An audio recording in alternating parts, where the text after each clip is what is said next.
नमस्कार, मैं हूं आपका मित्र अतुल सिंघल। स्वागत है आपका हमारे खास कार्यक्रम नमो इम्पैक्ट में।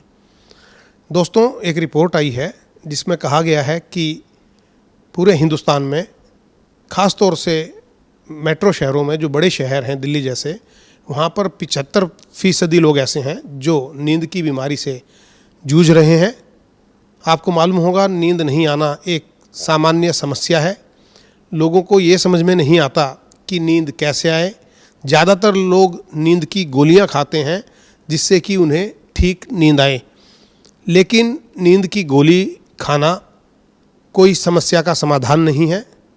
नींद नहीं आने के कई सारे कारण हो सकते हैं, लेकिन इसके साथ जुड़ी हुई कई दूसरी समस्याएं हैं जो आपको घेर सकती हैं। जैसे नींद में आप खर्राटे ले सकते हैं, मुश्किल से नींद आती है, ऑक्सीजन की शरीर में कमी हो सकती है, ऑक्सीजन की कमी होने से रात में आपको हार्ट अटैक हो सकता है। इस प्रकार की जो दिक्कतें हैं, ये इस प्रकार के मामले भी गाहे बगाए आप लोगों के सामने आते रहते हैं। इन सब विषयों पर हम चर्चा करेंगे एक विशेषज्ञ के साथ। हमारे साथ हैं डॉक्टर दीपाली, जो इस विषय की एक्सपर्ट हैं और फिजियोथेरेपी में उन्होंने महारत हासिल की है। फिजियोथेरेपी के ज़रिए वो कई समस्याओं का समाधान करती हैं, ख़ास तौर से स्लीप डिसऑर्डर जिसे बोलते हैं उसका, और साथ में खर्राटों का। दीपाली जी, आपका बहुत बहुत स्वागत है हमारे कार्यक्रम में। Thank you so much Atul ji, अपने चैनल पर इनवाइट करने के लिए।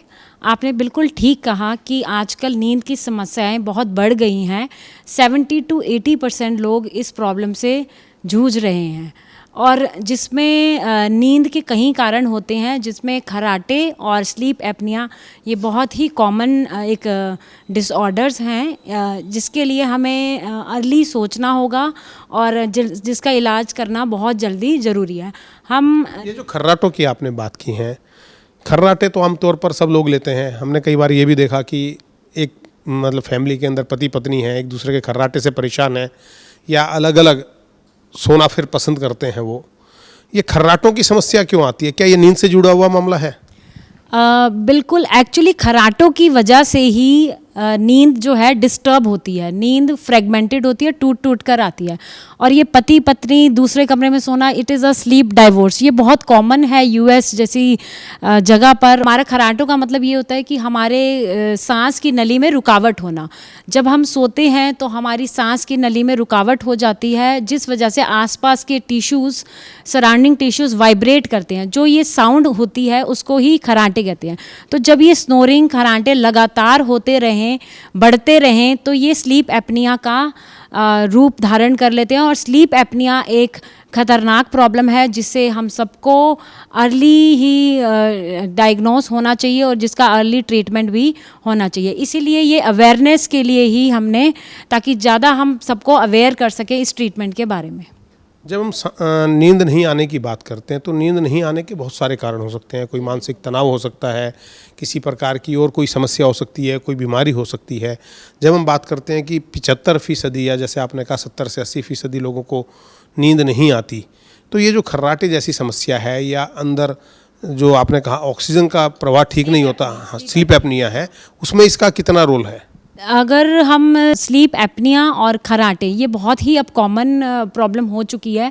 30 to 40% लोगों को खर्राटे आते हैं, और ये रिसर्च में देखा गया है कि 5 में से 1 पर्सन को स्लीप एपनिया है।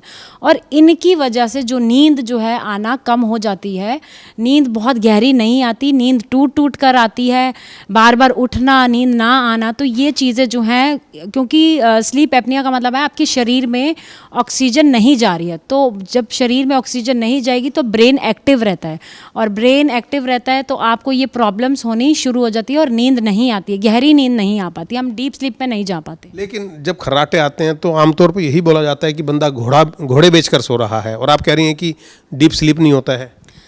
ये कहते हैं, ये गलत धारणा है, दिस इज़ मिथ।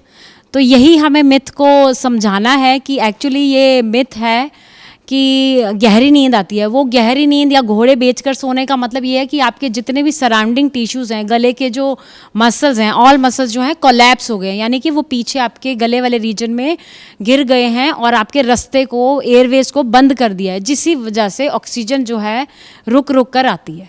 तो क्या ये माना जाए कि खर्राटे आना एक बीमारी है, और अगर है तो कितनी गंभीर?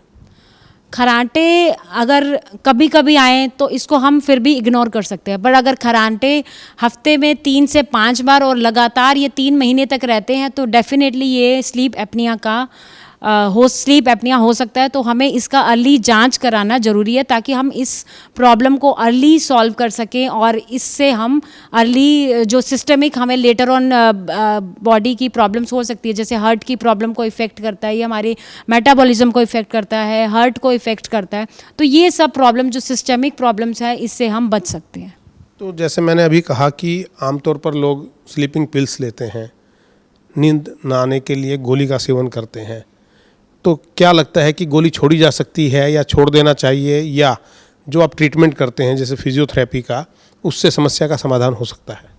इसमें जो स्लीपिंग पिल्स की जो मैं बात करूंगी, स्लीपिंग पिल्स लेने के कई कारण हो सकते हैं। कईयों को डिप्रेशन भी हो सकता है, तो हम एक स्लीपिंग पिल्स पे पर्टिकुलरली फोकस नहीं कर सकते, बट येस स्लीपिंग पिल्स अगर डॉक्टर की प्रिस्क्रिप्शन से ली है तो दैट पर्टिकुलर टाइम के लिए हम उसको ले सकते हैं, बट उसको हम हैबिचुअल या हैबिट उसकी ना बनाएं, क्योंकि अगर ये स्लीपिंग पिल्स रेगुलरली हमने ली है तो डेफिनेटली वो स्लीप एपनिया को इंक्रीज़ करती है, बढ़ाती है, क्योंकि स्लीप एपनिया ये जितने भी मसल्स होते हैं हमारे सराउंडिंग टिश्यूज़ ये बिल्कुल ओवर रिलैक्स हो जाते हैं, तो इसलिए ये स्लीपिंग पिल्स भी हमारे स्लीप एपनिया को बढ़ाने में कंट्रीब्यूट करते हैं। नुकसानदायक और ख़तरनाक हो सकती हैं, लेकिन स्लीप एपनिया है ये कैसे पता चलेगा, कैसे आदमी इसको डायग्नोस करेगा, या इसके लिए कोई टेस्ट हैं, या डॉक्टर के पास वो व्यक्ति कब जाए?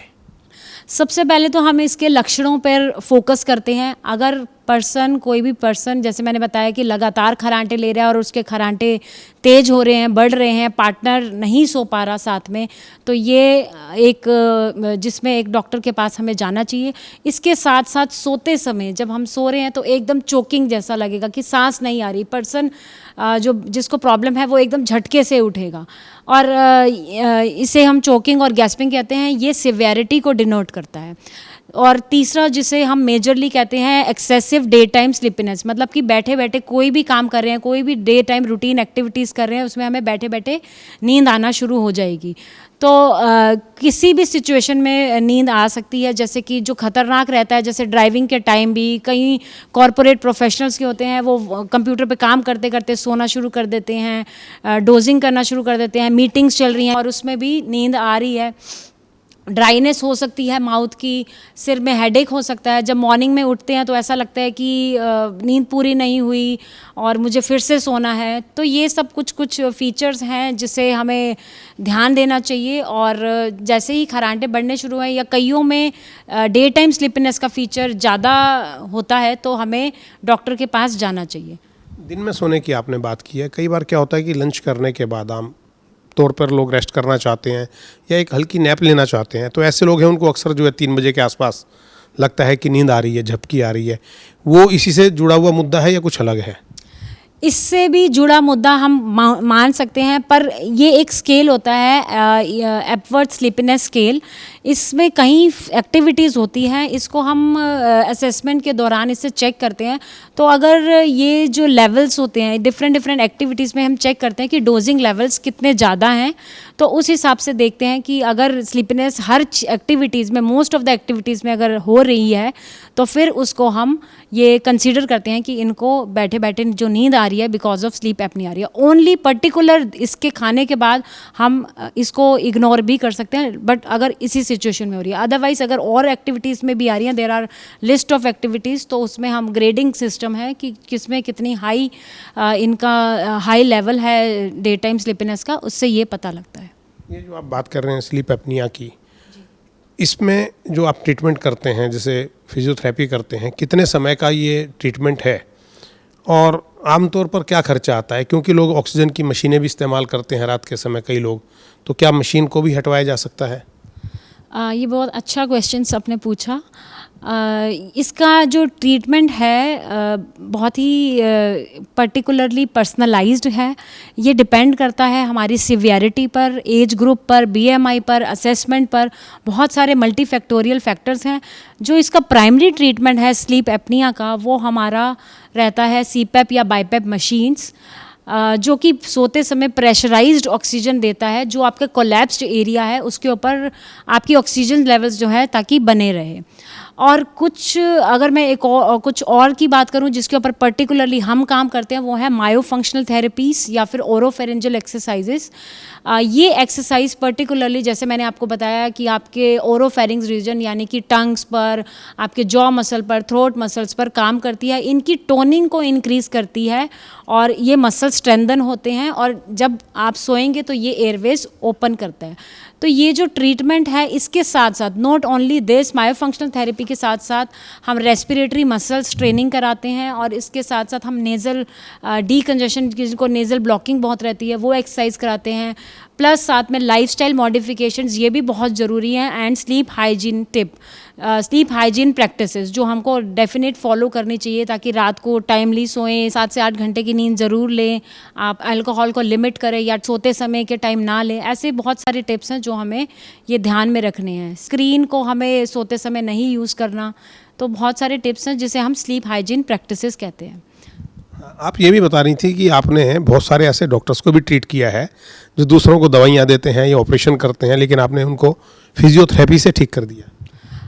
ये हम एक्चुअली इसको फिजियोथेरेपी नहीं बोलेंगे, हम इसको रीहैब ट्रीटमेंट बोलते हैं, मायोफंक्शनल थेरेपी और या rehab therapy, sleep and snoring rehab therapy. तो यस, मेरे बहुत सारे ऐसे पेशेंट्स हैं जो आईटी प्रोफेशंस के हैं, टीचर हैं, एडवोकेट हैं, जिनको ये कॉमनली प्रॉब्लम रहती है। और मेरे कुछ डॉक्टर्स भी हैं जो इनसे बेनिफिट हुए हैं, तो उनको भी काफ़ी बेनिफिट हुआ, और इवन उन्होंने बहुत अप्रिशिएट भी किया है। इससे, इस एक्सरसाइज को करने से आपकी नींद जो है बहुत अच्छी हो जाती है, गहरी हो जाती है। नींद जो हमारा रास्ता बंद होने की वजह से नहीं आती, तो वो एयरवेज जब हमारी थेरेपीज़ करने से ओपन हो जाता है तो नींद अच्छी आने लगती है, गहरी नींद हो जाती है, टूट टूट के नींद नहीं आती। तो नींद की क्वालिटी पर भी ये एक्सरसाइजेस बहुत काम करती है, और डेफिनेटली ये मशीन की डिपेंडेंसी को रिड्यूस करती है। माइल्ड टू मॉडरेट केसेस तो यूजुअली हम ट्रीट इजीली रिवर्स कर सकते हैं, बाकी जो है पूरा हमारी रिपोर्ट्स पर और सिवियरिटी पर, इन सब चीज़ों पर भी डिपेंड करता है। ठीक है, बहुत बहुत धन्यवाद हमसे बात करने के लिए। डॉक्टर दीपाली नरूला, जो पिछले 12 साल से नींद न आने की समस्या को लेकर काम कर रही हैं, इलाज कर रही हैं, खर्राटों की समस्या का समाधान कर रही हैं। उनका ये कहना है कि बिना दवाइयों के भी केवल थेरेपी लेकर, उनकी थेरेपी से जो ये एक समस्या विकराल रूप धारण कर रही है महानगरों में, ख़ास तौर से आज की युवा पीढ़ी में, उसको हल किया जा सकता है, उसको दूर किया जा सकता है। बहरहाल नमो इम्पैक्ट में इतना ही। अगले कार्यक्रम में फिर मिलेंगे। नमस्कार।